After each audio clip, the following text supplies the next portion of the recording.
തന്റെ യജമാനൻ വരുന്നുണ്ടെന്ന് മനസ്സിലാക്കിയിട്ട് ആളെ വെയിറ്റ് ചെയ്ത് നിൽക്കുക കേട്ടോ.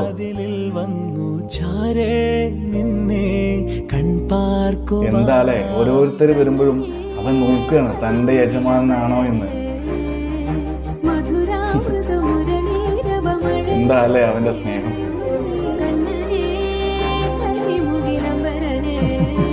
അവസാനം അയാൾ വന്നപ്പോ കണ്ടില്ല അവന്റെ ഒരു സന്തോഷം.